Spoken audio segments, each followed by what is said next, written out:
রংপুরে ছাত্র আন্দোলনকারীদের সঙ্গে সংঘর্ষে আওয়ামী লীগ নেতা ও সিটি কর্পোরেশনের ৪ নম্বর ওয়ার্ড কাউন্সিলর হারাধন রায় হারা এবং তার গাড়ি চালক কমল নিহত হয়েছেন। এরপর তাদের লাশ সিটি বাজারের সামনে রাস্তার উপর পড়েছিল প্রায় ৭ ঘন্টা।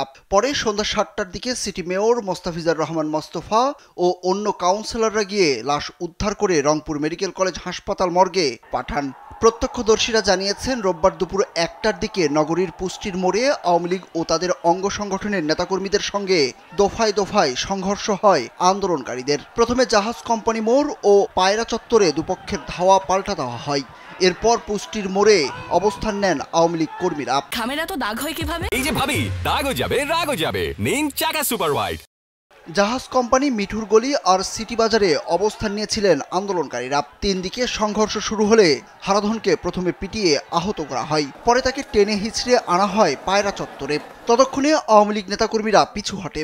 এই সময়ের মধ্যে সড়কেই তার মৃত্যু হয়। বিক্ষুব্ধরা গোলায় ইন্টারনেটের তার ও রশি বেঁধে টেনে হিঁচড়ে নেয় সিটি বাজার ওভারব্রিজের সামনে। সেখানে তাকে ঝুলিয়ে রাখার চেষ্টা করা হয়, কিন্তু তা না পেরে সড়কে ফেলে রাখা হয়। হারাধনের স্ত্রী কৃষ্ণারানী বলেন, হারাধন ৩ বারের কাউন্সিলর। যারা এই নৃশংস হত্যাকাণ্ড ঘটিয়েছে তাদের উপযুক্ত বিচার চেয়েছেন তিনি। হারাধনের ১০ বছর বয়সী এক ছেলে ও ৪ বছরের এক মেয়ে রয়েছে।